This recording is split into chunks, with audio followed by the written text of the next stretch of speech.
저 사장님 돋보기 좀 사줘야겠네. 하나는 배고 한쪽은 안 배나 보네 라고 얘기를 합니다. 노트북을 무상으로 지원해 드립니다. 이게 지금 현재 대학가에서 2040년에 장래 인구 증가율을 예측해서 만든 지도입니다. 조금 무섭습니다. 안녕하세요. 사다리 경제 유선영입니다. 네, 오늘은요, 조금 재밌는 얘기를 해보려고 합니다. 부동산 시장을 보면서 많은 분들이 이제 인구가 자꾸 줄다 보니까 인구가 줄면 우리 부동산 시장은 어떻게 될까? 가격은 떨어지지 않을까? 이런 얘기들 많이 하시는데요. 오늘은 부동산 시장의 어떤 방향과 인구, 그리고 부동산 시장의 미래를 한번 재미있게 좀 짚어보려고 합니다. 오늘 좀 재밌는 자료 많이 준비했으니까 끝까지 같이 해주시기 바랍니다. 자, 먼저 자료 화면을 보면서 말씀 나눌게요. 지난해 인구 10만 명 이상이 자연 감소했다 이렇게 되어 있어요. 인구 절벽이 가속화되고 있다. 인구가 지금 굉장히 급격하게 줄고 있어서 심각한 상황입니다. 심각한 상황인데요. 원래 이제 10만 명 이상의 자연 감소는 2023년부터로 예측을 했었는데 1년이 당겨졌고요. 그리고 실제적으로 인구가 지금 자연 감소가 시작된 것이 2021년도부터인데요. 원래는 2029년 정도부터 자연 감소할 것으로 예상을 했었어요. 근데 굉장히 많이 당겨진 상태예요. 자, 자료를 한번 보시면 지금 대한민국의 인구수입니다. 그래서 지금 보시면 2020년도까지는 조금씩이라도 증가를 하다가 2021년도 들어오면서 급격한 감소 추세를 나타냅니다. 뭐 여러 가지가 이유가 있겠죠. 그런데 뭐 코로나도 있었을 테고 여러 가지 이유가 있었지만 어쨌든 굉장히 상황이 안 좋죠. 자, 그렇다 보니까 이제 그 한동훈 법무부 장관도 최근에 지방 소멸을 막기 위해서라도 이민을 늘려야 된다. 그래서 출입국 이민청을 신설하겠다. 이런 얘기를 했습니다. 되게 관심을 받았던 내용 중에 하나였었죠. 그래서 뭐 어떤 분들은 이제 외국인들 들어오는 거 싫어하시는 분들도 있겠지만 우리나라 인구가 너무 줄고 있기 때문에 여러 가지 자구책들을 마련해야 되는 상황입니다. 지금 현재. 자, 그런데 인구가 줄면, 인구수가 감소하면 부동산도 가격이 떨어진다라는 얘기들을 참 많이 하고 계시죠. 그래서 이제 보통 또 일본하고 비교해서도 얘기하시는 분들이 있는데요. 일본 얘기는 제가 다음에 또 한번 준비를 해서 얘기해 보도록 할 거고, 이제 이게 과연 맞는 이야기인지를 제가 한 드라마의 장면을 통해서 얘기 나눠보고자 합니다. 재벌집 막내 아들입니다. 네, 제가 이 드라마를 보지 않았다가 주변에서 꼭 봐야 된다고 많이들 얘기하셔서 봤어요. 정주행해서 다 봤습니다. 굉장히 재밌게 봤고요. 과거의 어떤 우리나라의 경제 상황들을 계속 그렇게 연결해서 보다 보니까 매우 흥미롭게 봤는데요. 여러분들 혹시 기억하시는지 모르겠어요. 그 진도준이 진양백화점이었나요? 순양백화점이네요. 순양백화점을 어떤 경영권을 이제 받게 되면서 그 진양철 회장과 함께 백화점을 돌아보는 장면이었던 것으로 저는 기억을 합니다.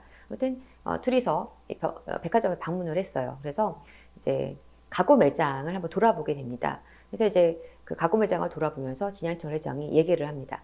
그 사장님에게, 전문 경영인이죠. 사장님에게 얘기를 합니다. 내년 매출은 어느 정도 예상을 하고 있는가라고 물어보죠. 그러니까 이 가구 매장 꽤 잘 되고 있는 상황이었음에도 불구하고 이 전문 경영인인 사장님이 그러죠.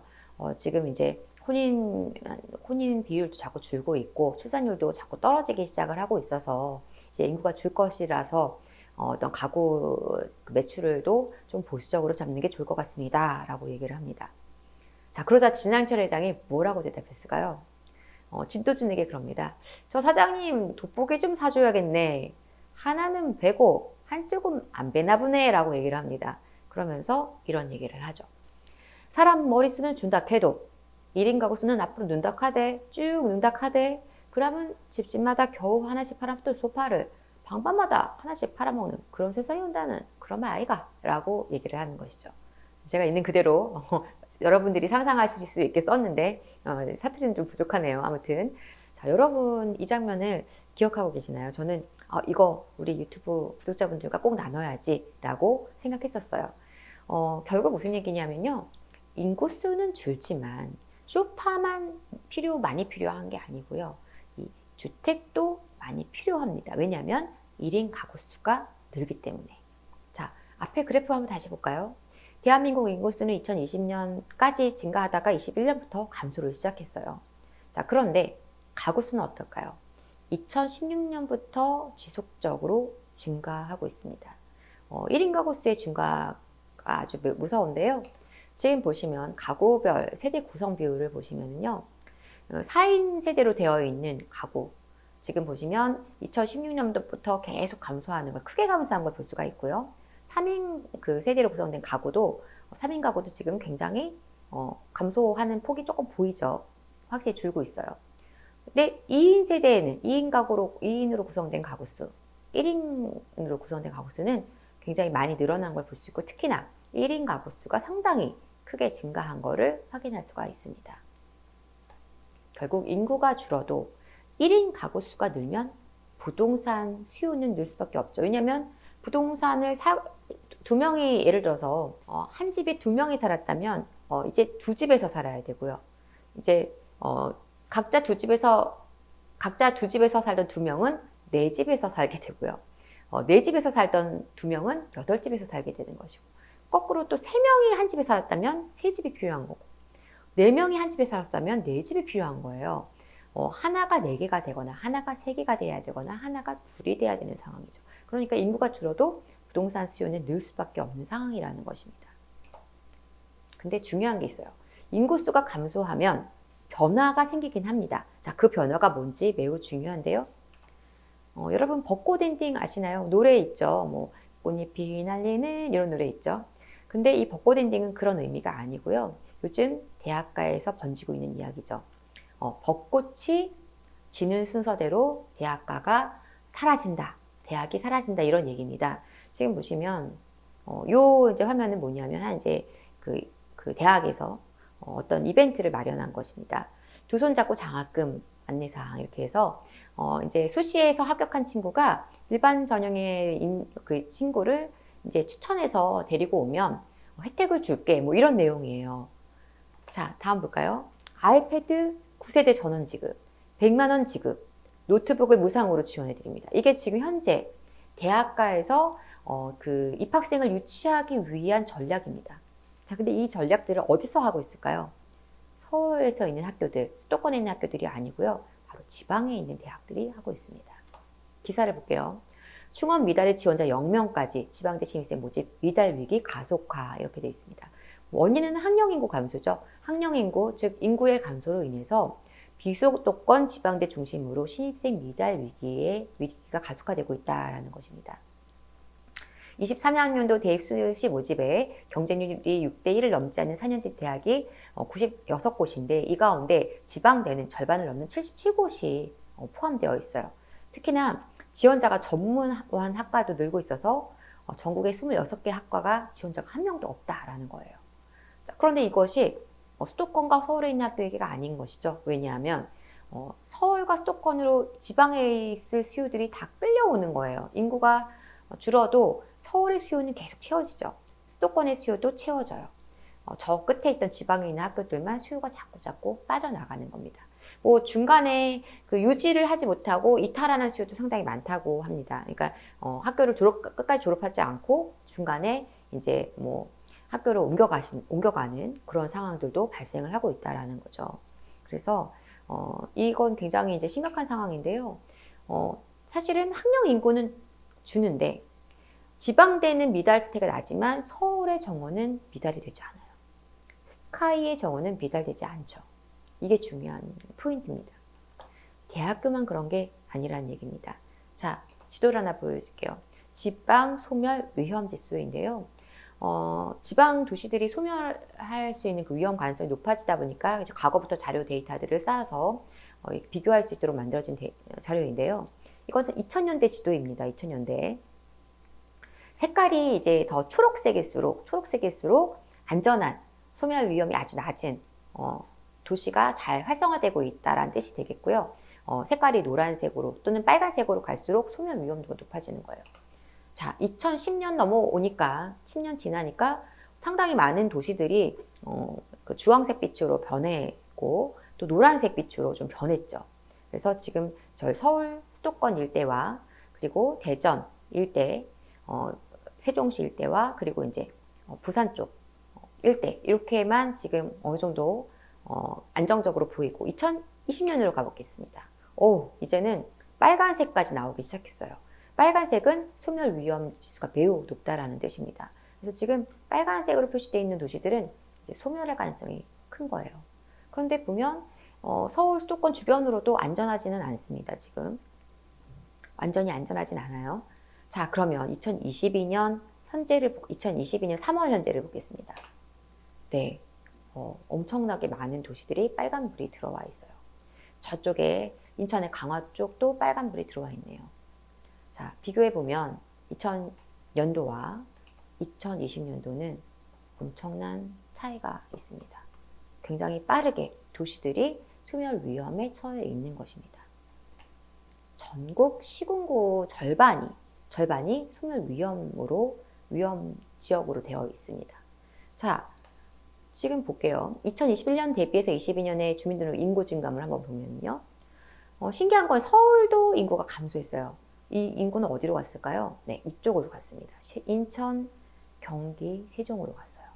그리고 나머지는 자연적으로 감소했거나 또는 이쪽으로 이동했거나 그런 것이죠. 그러니까 감소하고 이동하고 이렇게 되는 겁니다. 자, 세종 인구 증가율을 2021년도 인구 증가율 보시면 세종시를 제외한 거의 대부분의 도시들은 인구가 다 감소하고 있어요. 인천, 경기, 세종만 지금 플러스를 기록하고 있는 상황입니다. 굉장히 무서운 수치인데요. 제가 세종시는 그래서 여러 차례 말씀드렸었어요. 세종시의 가치가 왜 좋은지 말씀을 드렸고, 이것은 인구 증가율이죠. 그러니까 이주해서 오는 인구도 많겠지만 세종시는 자체적인 출산율도 서울 수도권 제외로 가장 높은 도시입니다. 그래서 그만큼 도시가 앞으로 미래가 아주 탄탄할 것이라는 겁니다. 그래서 제가 세종시에 대한 얘기는 이미 영상으로 여러 차례 말씀드렸었고 세종시만 집중적으로 다른 영상이 있기 때문에 한번 참고해 보시고 지금 제가 볼 때는 좋은 매수의 기회라고 봅니다. 그래서 전국적으로 봤을 때 서울 수도권 세종시 이렇게만 지금 좀 안정적인 상태라고 보시면 되겠고요. 그러면 우리 대한민국의 과연 미래의 모습은 어떨까? 지금 이런데 10년 뒤, 20년 뒤는 어떨까? 그것도 자료가 있습니다. 자, 2040년에 장래 인구 증감률을 예측해서 만든 지도입니다. 조금 무섭습니다. 보시면 이 녹색으로 표시된 지역들은요, 인구가 거의 살지 않는 비거주 지역으로 이제 되는 상황이에요. 무서울 정도로 사람이 없는 도시가 돼버리는 겁니다. 그리고 보라색은 인구 감소가 많이 된 지역이고요. 그나마 이제 빨간색과 노란색이 비교적 안정적으로 인구를 유지하거나 증가하는 도시입니다. 지금 보시면 서울 수도권과 그리고 이제 세종시와 그 일부 지역들만 해당 사항이 있습니다.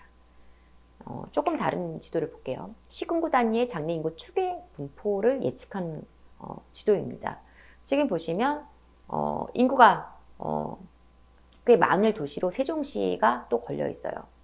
자, 서울은요, 인구가 너무 많아요. 구로 쪼개 놓은 것이기 때문에 왜 인구가 저렇게 적지라고 하시면 안 됩니다. 구로 쪼개져 있어서 그렇고, 전체적인 도시 규모는 엄청나게 큰 것이죠. 그 외에 서울 수도권 지역으로 이렇게 보이는 지역들은 인구가 계속 늘어나서 많은 상태인 것이고요.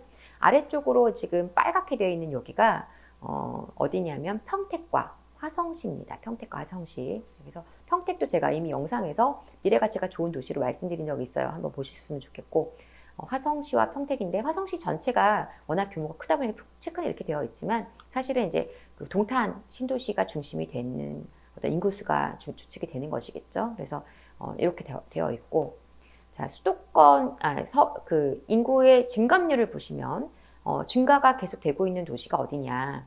네, 여기 지금 빨갛게 되어 있는 여기 세종시고요. 그다음에 여기는 아산시, 그 옆으로 천안, 여기 천안 그리고 충주 되겠습니다. 요 서울에서 보시면 요 빨간색으로 체크된 수도권에서 보시면 빨간색은 수원 영통구입니다. 이게 9단위까지 쪼개 나왔기 때문에 영통구예요. 자 이렇게 해서 인구가 늘어나는 도시들이 어딘지 이거는 증감률이니까요. 서울은 인구가 조금 떨어질 수도 있어요. 구로 쪼개져 있기 때문에. 하지만 이제 도시 자체의 힘은 좋다는 것이고요. 자 서울 수도권과 부울경 한번 이렇게 나눠서 보면 지금 구로 되어 있으니까 인구가 이렇게 되어 있지만 사실상은 굉장히 인구 힘이 좋은 것이죠. 그래서 이제 여기 화성시와 평택시가 들어가 있고 그 외에 이제 다른 지역들로 이렇게 같이 인구가 지금 꽤 많은 도시들을 체크해 보실 수가 있을 것 같습니다. 여기 아래는 분당이 되겠고요. 분당 이렇게 됩니다. 자 그래서 지금 요 지역들 한번 살펴봤고 증가하는 것들 살펴봤고 그러면 이 여러 데이터를 총 토탈 보면 인구수는 줄고 있지만 가구 수는 늘고 있고 지방 도시는 소멸하고 있지만 수도권의 어떤 힘은 계속 오히려 확장되고 있다. 이걸 알 수가 있습니다. 이게 바로 우리나라 부동산의 현 주소이자 앞으로 미래의 모습이라고 할 수가 있습니다.